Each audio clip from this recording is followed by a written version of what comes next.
بسم اللہ الرحمن الرحیم بسم اللہ الرحمن الرحیم وَكَيْفَ مَا كَانَ فَالَّذِي يَصْلَحُ أَن يَكُونَ مُرَادًا مِنَ الدَّلِيلِ الْعَقْلِيِّ الْمُقَابِلِ لِلْكِتَابِ وَالسُّنَّةِ هو كل حكم للعقل يوجب القطع بالحكم الشرعي۔ دو دن ہم تقریباً اس دلیل عقل کا تاریخچہ پڑھتے رہے کہ کس نے سب سے پہلے اس عقل کو ادلہ میں شامل کیا، کس نے اس کا ذکر تک نہیں کیا، کس نے ذکر کیا تو اس نے پوری وضاحت نہیں کی الی آخر۔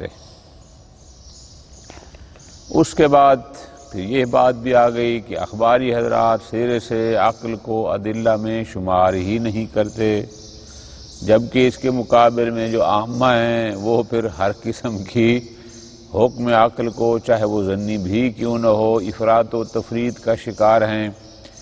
آج شیخ مظفر اصل بحث میں وارد ہو رہے ہیں کہ ہم جس دلیل عقلی کی بات کرتے ہیں، ہم جب کہتے ہیں کہ ادلہ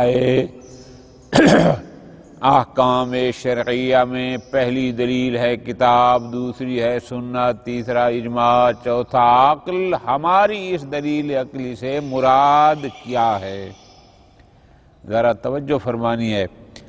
ایک پہلے جناب مظفر رحمۃ اللہ علیہ اس مراد کو واضح کریں گے کہ ہم جب کہتے ہیں کہ ادلہ میں سے ایک دلیل عقل ہے، ہماری مراد اس سے کیا ہے؟ ایک پھر اس پر آ کر بحث کریں گے کہ اس کی حجیت پر ہمارے پاس کیا دلیلیں ہیں۔ بہرحال دو دن ہمیں تقریباً اس میں لگ جائیں گے۔ تو فرماتے ہیں ذرا غور کے ساتھ، ہم جب ادلہ میں کہ احکام شرعیہ کو استنباط کرنے کے لیے جس چیز کو بطور دلیل پیش کیا جا سکتا ہے ان میں سے ایک ہے عقل، ہم کیا کہتے ہیں؟ ہماری اس دلیل عقلی سے مراد کیا ہے؟ بالکل آسان، اس کو لکھ لیں گے کبھی نہیں بھولے گا کہ اگر آپ سے پوچھا جائے کہ دلیل عقلی سے مراد اصولی حضرات کے نزدیک کیا ہے، بالکل مختصر جواب، کل حکم عقلی یوجب القطع بالحکم الشرعی، ہر وہ حکم عقلی جو موجب بنے حکم شرعی کی قطع کا۔ اب لفظ قطع کو ذہن میں رکھنا ہے، اس کا مطلب ہے اگر حکم عقلی ظن آور ہو وہ ہمارا موضوع بحث نہیں ہے۔ حکم العقل، عقل ایک حکم کرتا ہے اور وہ حکم سبب بنتا ہے کس چیز کا؟ کہ ہمیں حکم شرعی کی قطع ہو جاتی ہے، علم یقین ہو جاتا ہے۔ ہم اس عقل کی بات کر رہے ہیں، ہماری مراد یہ والی دلیل عقلی ہے۔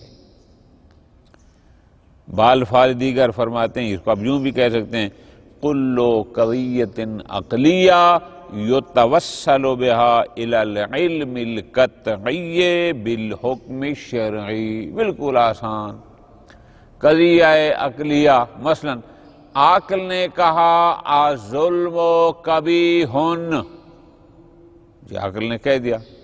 عقل نے کہا العدل حسن، بالکل ہو گیا۔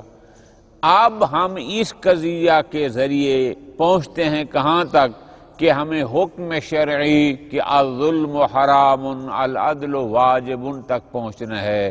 وہ طریقہ کیا ہوتا ہے؟ انشاءاللہ آگے ہم پڑھیں کہ ہم جب قائل بالملازمہ ہوں گے کہ کلما حکم بہ العقل حکم بہ الشرع، جب ملازمہ قائل ہو جائیں گے تو اسی حکم عقل کے ذریعے ہمیں حکم شرعی الظلم حرام ان کا قطع حاصل ہو جائے گا، علم حاصل ہو جائے گا۔ فرماتے ہیں یہ بات قاطع کی کیوں کی ہے؟ فرماتے ہیں اس لیے کہ جب ہم ادلہ میں ایک دلیل کتاب کو قرار دے رہے ہیں، ایک دلیل سنت کو قرار دے رہے ہیں، تو کتاب اور سنت ظن آور نہیں ہیں، وہ قطع آور ہیں، اور پھر قطع کی حجیت ذاتی ہے۔ تو جب ہم کتاب و سنت کے ساتھ یا ان کے مقابل میں اس فہرست میں عقل کو بھی ایک مستقل دلیل کے طور پر لیں گے، تو پھر وہ والا دلیل عقل، حکم عقل ہمارے لیے حجت ہوگا جو مفید قاطع بالحکم شرعی ہو۔ ظنی کا یہاں کوئی کام یہ ضروری ہے۔ خوب، بس کیا یہاں پر بات ختم ہو گئی کہ جناب پتہ چل گیا کہ اصولی حضرات جو ادلہ میں عقل کو بطور دلیل قبول کرتے ہیں ان کی مراد کیا ہے؟ تو بس بات ختم ہو گئی کہ کل کے حکم العقل یوجب القطع بالحکم شرعی، فرماتے ہیں دلیل ہے یہی مراد، لیکن یہ بھی مزید ابھی وضاحت طلب ہے، اس پر بھی کچھ شکوک و شبہات ہیں۔ ہم چاہتے ہیں کہ اس کو اتنا کلیئر کر دیں کہ پھر کبھی کسی کو اس مسئلہ میں کوئی شک و شبہ نہ رہے۔ جیسے ہم نے بہت سارے بزرگان کا پیچھے ذکر کیا، ہمیں ان کی عبارات مطمئن نہیں کر سکیں، کسی نے نام لیا، کسی نے تعریف کوئی اور کی اور مصداق کوئی اور قرار دیا۔ ہم چاہتے ہیں اس موضوع کو اس انداز میں پیش کریں کہ کوئی بندہ اس پر شک و شبہ نہ کر سکے، کسی کے لیے وہ مخفی نہ رہے، بالکل واضح اور دو ٹوک اور کلیئر انداز میں۔ کلیئر پھر کیسے ہوگا؟ فرماتے ہیں ہم اس کو تھوڑا ترتیب سے لیتے ہیں، ہم آپ کو یوں بیان کریں گے، پہلا نقطہ یوں یاد یہ ہو گیا، دوسرا یہ ہے، تیسرا یہ ہے، چوتھا یہ، ہم اس ترتیب سے ایک ایک نمبر شمار کر کے مرحلے وار بتائیں گے تو آپ کے لیے بات بڑی کلیئر ہو جائے گی۔ اب فرماتے ہیں پہلی بات، ہم کہتے ہیں کہ ادلہ میں سے ایک دلیل کا نام ہے العقل، ٹھیک ہو گیا۔ ہم پیچھے یہ بات پڑھ چکے ہیں کہ عقل کی دو قسمیں ہیں، ایک عقل عقل نظری کہلاتا ہے اور ایک عقل عملی کہلاتا ہے۔ پھر وہاں پر یہ بات ہوئی تھی جناب عقل تو ایک ہوتا ہے، دو عقل تو انسان میں نہیں ہوتے ہیں کہ ہم کہیں کہ فلاں اس سائیڈ والا عقل ہے نظری ہے اور اس سائیڈ والا عملی ہے، نہ، وہاں پر یہ بات کلیئر ہو گئی کہ یہ جو دو قسمیں کہہ رہے ہیں عقل کی، من حیث المدرکات کر رہے ہیں کہ عقل کس چیز کو درک کر رہا ہے، جو مدرکات ہیں وہ ایک جیسے نہیں ہیں، وہ دو قسم کے ہیں۔ کیسے؟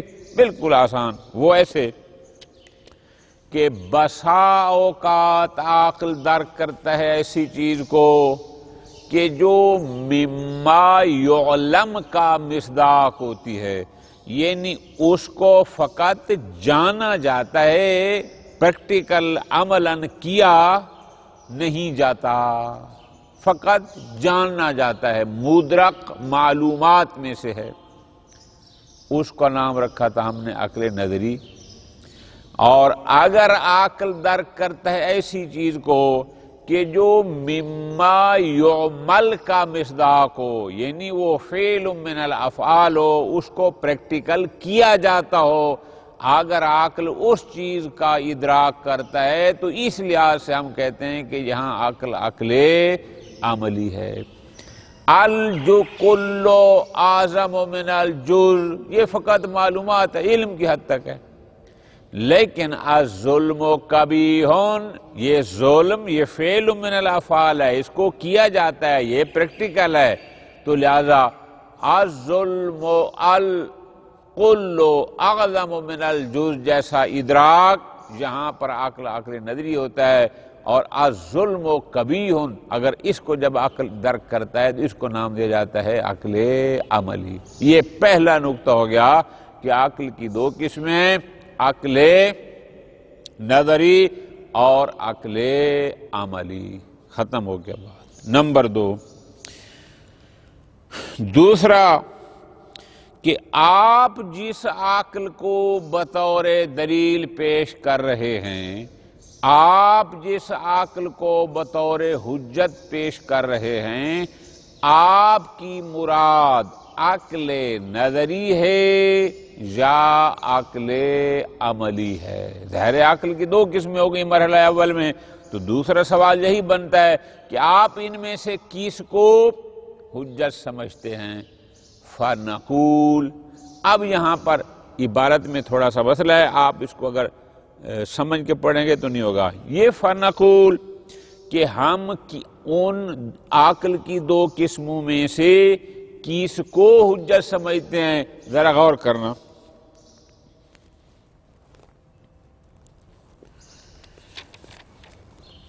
اننا نقصد من الدلیل العقلی حکم العقلی النظری بالملازمہ.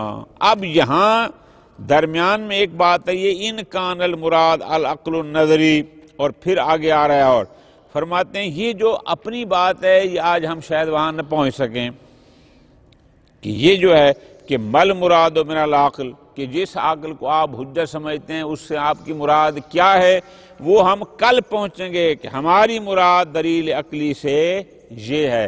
لیکن درمیان میں ایک بات ہے جو سمجھانا چاہ رہے ہیں کہ اگر عقل نظری سے مراد عقل کی اقسام میں سے عقل نظری ہو، کہ ہم عقل نظری کو حجت جانتے ہیں، ذرا غور کرنا، تو عقل نظری تنہا حجت نہیں ہے، بلکہ ہمیں پہلے ملازمہ کا قائل ہونا پڑے گا. کیا مطلب؟ یعنی جب تک ہم کلما حکما بہ العقل حکما بہ الشرع کے ملازمہ کے قائل نہ ہوں، تب تک یہاں عقل نظری مراد ہو ہی نہیں سکتا. کیوں؟ اس لیے غور کرنا آگا جان، اس لیے کہ عقل کو ہم نے دلیل قرار دینا ہے احکام شرعیہ پر. ایک بات. نمبر 2، احکام شرعیہ توقیفی ہیں. کیا مطلب؟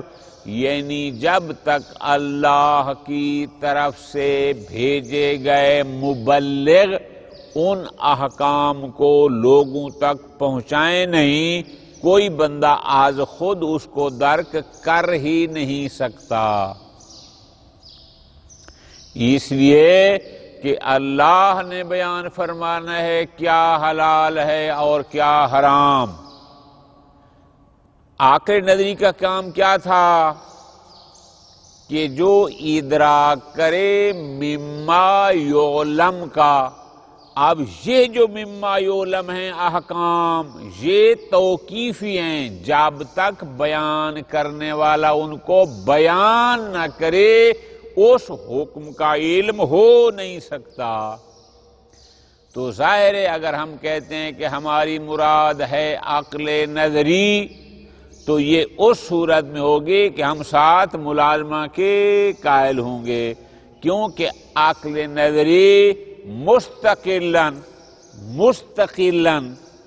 کہ ہم ملازمہ کے قائل نہ ہوں، یعنی ہم حکم عقلی اور شرعی کے درمیان ملازمہ کے قائل نہ ہوں، اور پھر بھی کہیں کہ یہ عقل نظری ادراک کر سکتا ہے احکام شرعیہ کا، لا یمکن، نہ ایسا ہو نہیں سکتا. کیوں؟ چونکہ یہ احکام الہی توقیفی ہیں، اور توقیفی کا مطلب ہے جب تک بیان کرنے والا بیان نہ کرے، پہنچانے والا پہنچا نہ دے، تب تک اس کا علم ہو ہی نہیں سکتا. بڑی آسان سی بات ہے کہ یہ جو سڑکوں پر لگے اشارے ہوتے ہیں، تو اشارے کو واضح کرنے والا نہ بتائے کہ یہ اشارہ میں نے کس کے لیے بتایا ہے، آپ آج خود اس کو درک نہیں کر سکتے. آپ کے سامنے ایک انگلش کا لفظ آ گیا ہے، آپ کو اس کا ترجمہ نہیں آتا، آپ عقل کے ذریعے درک نہیں کر سکتے کہ اس کا معنی کیا ہوگا، بلکہ آپ کو اسی اہل لغت کی سے پوچھنا ہوگا کہ بھئی تم نے اس لفظ کو کس معنی کے لیے وضع کیا ہے۔ احکام شرعیہ اس انداز میں ہیں کہ اللہ نے مختلف چیزوں پر مختلف احکامات دے دیے، اب جب تک وہ احکام بتانے والا ہمیں بتائے گا نہیں، آج خود ہمارا عقل ان کو درک نہیں کر سکتا۔ کیوں؟ چونکہ توقیفی ہیں، اور جب ہمارا عقل خود حکم کو درک نہیں کر سکتا تو اس مصلحت اور مفسدہ کو بھی درک نہیں کر سکتا کہ کس مصلحت کی بنیاد پر یہاں حکم وجوب کا آیا اور کس مفسدہ کی بنیاد پر یہاں حکم حرمت کا آیا۔ عقل اس لحاظ سے مستقل نہیں ہے۔ پس شیخ مظفر رحمت اللہ علیہ یہاں یوں بیان فرما چاہتے ہیں کہ جو لوگ یہ کہتے ہیں کہ عقل دلیل نہیں ہے، جو کہتے ہیں کہ عقل حجت نہیں ہے، اور ان کی مراد یہ ہے کہ عقل مستقلاً حجت نہیں، یعنی ہم حکم عقل اور شرع کے درمیان ملازمہ کے قائل نہ ہوں اور فقط عقل کو لیں، اور وہ کہتے ہیں کہ مستقلاً حجت نہیں، پھر تو ان کی بات کسی حد تک ٹھیک ہے، ہم بھی کہتے نہیں ہے۔ بات سمجھ آئی؟ جو لوگ عقل کو تسلیم نہیں کرتے بطور دلیل، اگر تو ان کی مراد یہ ہے کہ عقل دلیل مستقل نہیں ہے، یعنی بغیر ملازمہ عقلیہ یعنی حکم عقل و شرع کے جب تک ملازمہ قائل نہ ہوں ویسے نہیں ہے، پھر یہ بات تو ٹھیک ہے، ہم اس کو مانتے ہیں، لیکن اصلا یہ ہمارا موضوع بحث نہیں۔ ہم نے کب کہا ہے کہ عقل مستقلاً احکام شریعہ کو درک کر سکتا ہے؟ نا، ہمارا تو یہ مقصود ہی نہیں ہے۔ ہمارا مقصود کیا ہے؟ انشاءاللہ وہ اگلے درس میں، تاکہ پھر بات لمبی نہ ہو جائے۔ وَكَيْفَ مَا كَانَ، ابھی تک ہم نے سارا تاریخچہ پڑھا کہ کس نے دلیل عقل کی بات کی ہے، کس نے نہیں کی، کس کی وضاحت ٹھیک ہے، کس کی تعریف اور مثال درست ہے نہیں ہے، الاخری۔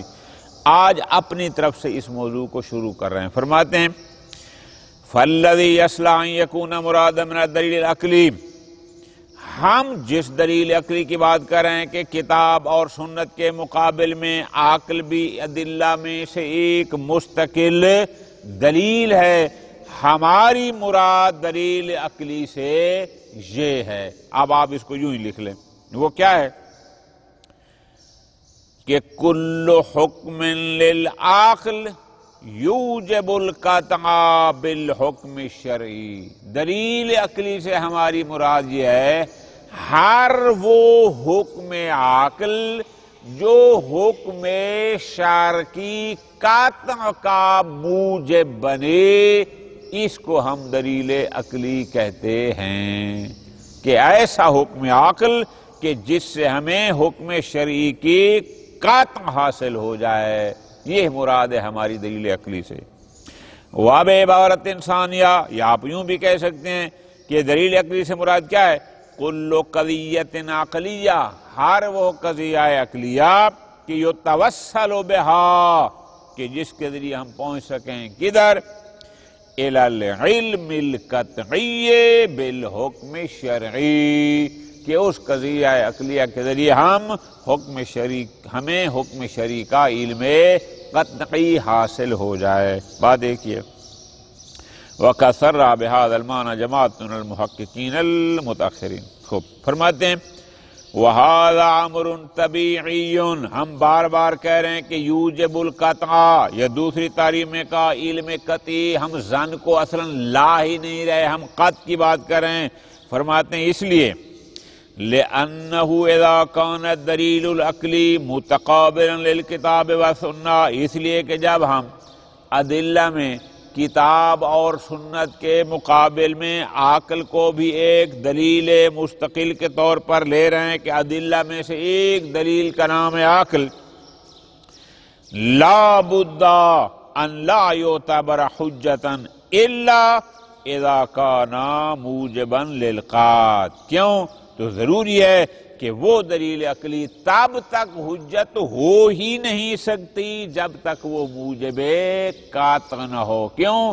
قطع کی حجیت ذاتی ہے، ظن کی حجیت ذاتی نہیں ہے. اس کی حجیت کے لیے ہمیں علیحدہ سے دلیل چاہیے کہ الذی حجت بذات ہے، کہ وہ قطع بذاتی حجت ہے.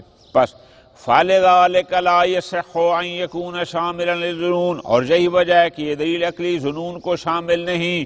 وَمَا لَا يَصْلَحُ لِلْقَطْعِ بِالْحُکْم، اور اسی طرح اگر اس کے کہیں اگر ہوں مقدمات عقلیہ لیکن ایسے مقدمات عقلیہ کہ جن سے قطع بالحکم حاصل نہ ہو سکے، وہ بھی دلیل عقلی سے مراد نہیں ہے. تو پس یہاں پر مختصر کیا ہو گیا کہ ایسا حکم عقل جو موجب قطع بنے، یہ ہماری مراد ہے. وَلَكِنَّ هَذَا التَّحْدِيدُ بِهَذَا الْمِقْدَارِ لَا يَزَالُ مُجْمَلًا، لیکن شیخ مظفر خود فرماتے ہیں لیکن اس حد تک بھی دلیل عقلی کی تعریف کرنا ابھی بھی اس میں اجمال موجود ہے، یہ واضح اور کلیئر نہیں ہے. وَقَدْ وَقَعَ خَلَطٌ وَخَبْطٌ عَظِيمَانِ فِي فَهْمِ هَذَا الْأَمْرِ، اور اس دلیل عقلی کو سمجھنے بہت سارے لوگوں کو اشتباہات اور غلط مرد واقع ہوئے ہیں.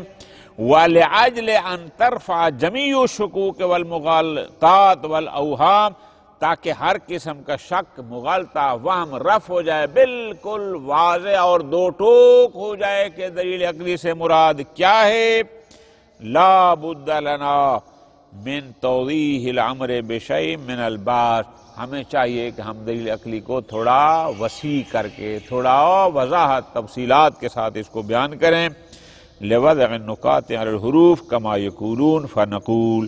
اب ایک ایک کر کے فرماتے ہیں. مرحلہ اول، پہلی بات، ان العقل ينقسم الى عقل نظری وعقل عملی.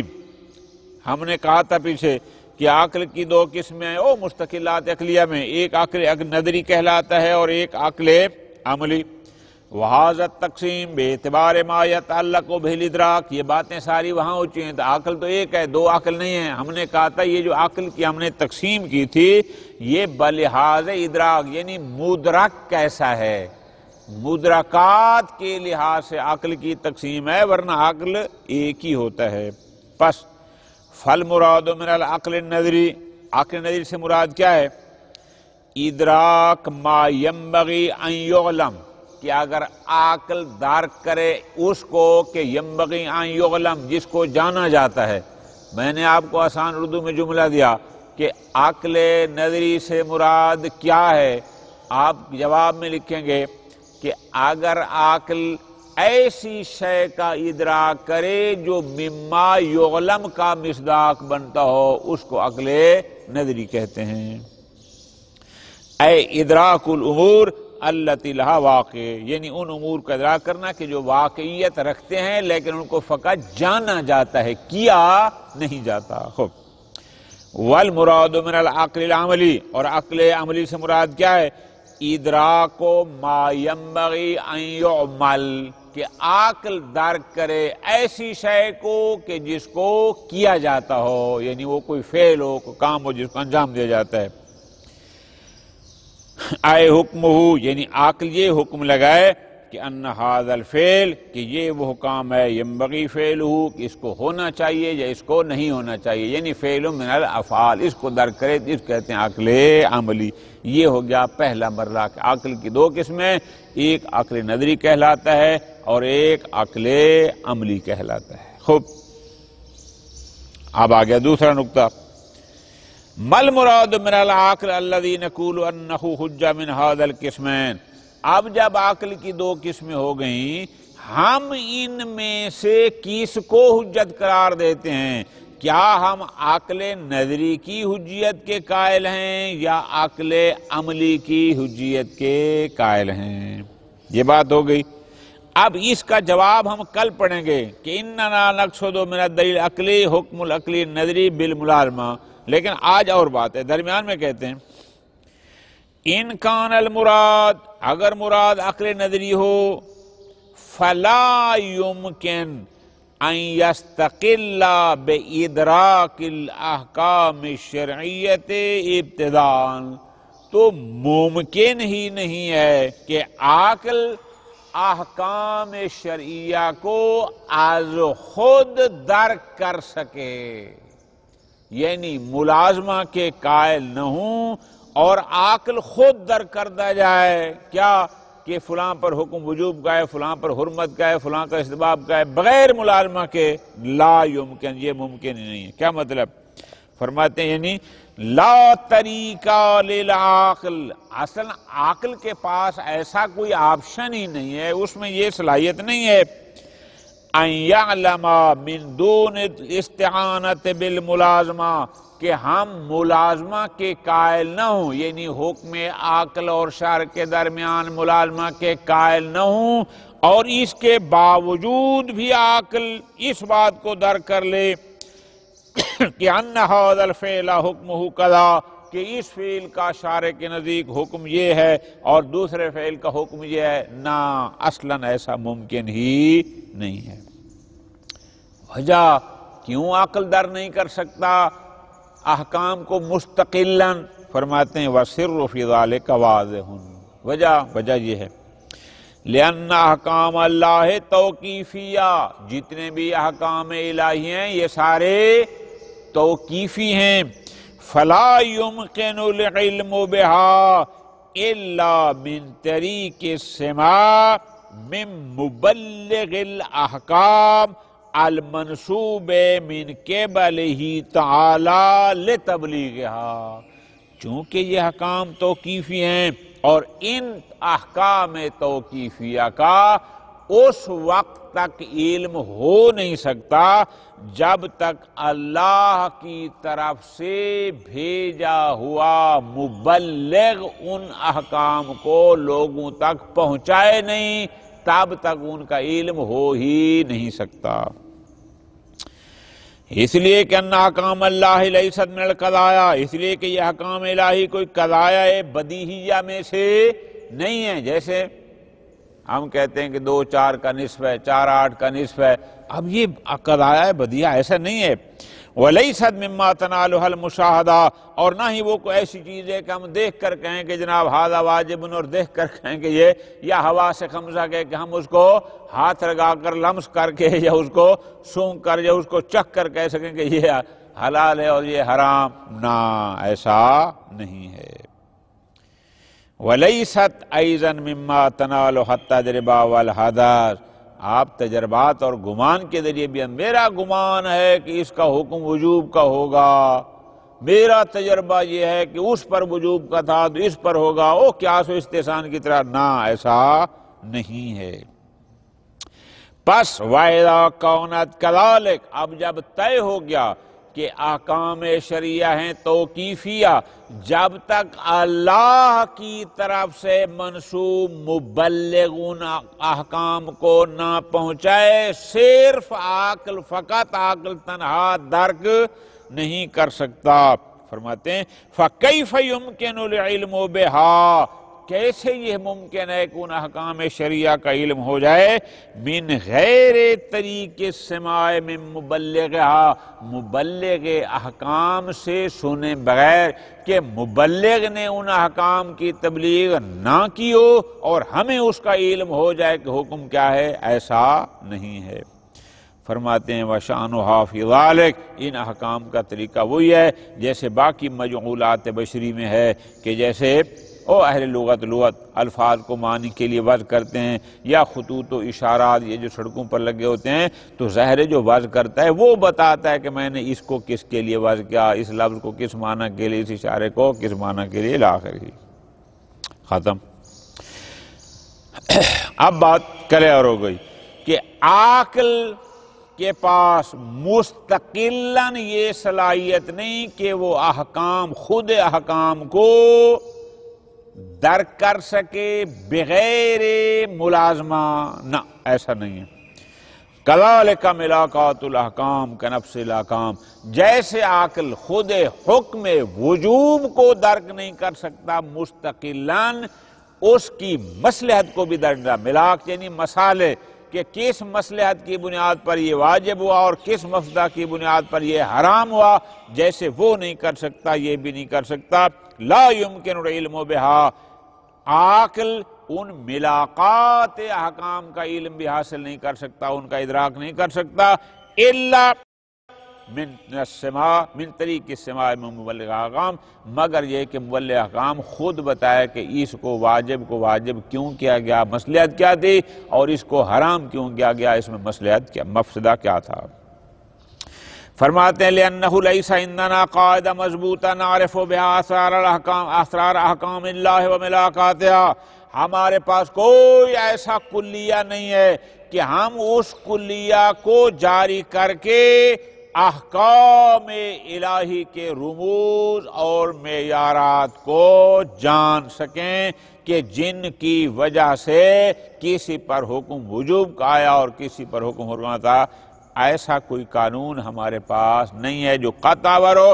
وَالظَّنُّ لَا یُغْنِی مِنَ الْحَقِّ شَیْئًا وَعَلَىٰ هَٰذَا، بنابر فَمَن نَفَىٰ حُجِّیَّۃَ الْعَقْلِ، جو لوگ کہتے ہیں کہ عقل حجت نہیں ہے، عقل کو بطور دلیل قبول نہیں کرتے، وقال، اور وہ کہتے ہیں کہ ان الاحکام سمعیۃ، کہ احکام شریعت توقیفی ہیں، سمعی ہیں، ان کا سننے سے، سماع سے، جیسے مبلغ بتائے گا تب پتہ چلے گا، لا تدرک بالعقول، عقل انسانی ان کو درک نہیں کر سکتا۔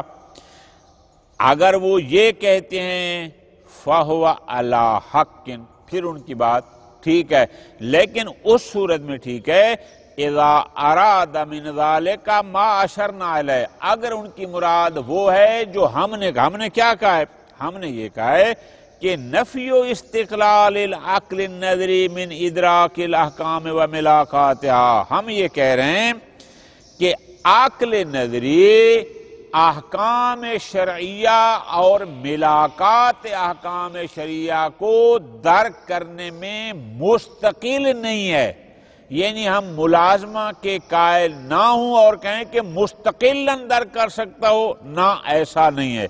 اگر ان کی مراد یہ ہے فَهُوَ عَلَىٰ حَقٍ، پھر تو ٹھیک ہے۔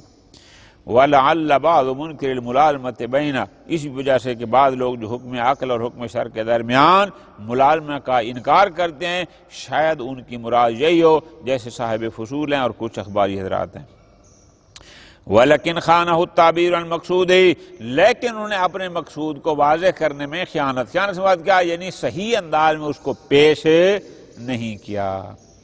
وَإِنْ كَانَ هَذَا مُرَادُهُمْ، پس اگر ان کی مراد یہ ہے کہ عقل مستقلاً احکام شرعیہ کا ادراک نہیں کر سکتا، اگر مراد یہ ہے فَهُوَ أَجْنَبِيٌّ أَمَّا نَحْنُ بِصَدَدِهِ مِنْ كَوْنِ الدَّلِيلِ الْعَقْلِي، تو پھر ہم جو بات کرنا چاہ رہے ہیں، ہم جو عقل کو دلیل کے طور پر پیش کرنا چاہ رہے ہیں، اس کا مطلب ہے ان کو پھر ہمارے مقصود کا پتہ ہی نہیں ہے۔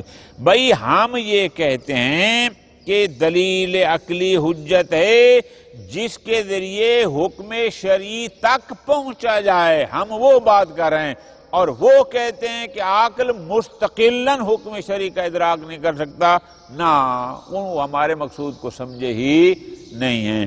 پس خلاصہ جب عقل کی ہو گئی دو قسمیں، تو وہ کون سی قسم ہے عقل کی کہ جس کو آپ حجت قرار دیتے ہیں؟ اننا نقصد، انشاءاللہ ہم کل پڑھیں گے کہ ہم ان دو اقسام میں سے کس کو بطور حجت قبول کرتے ہیں۔ وصلی اللہ علی محمد وآل محمد۔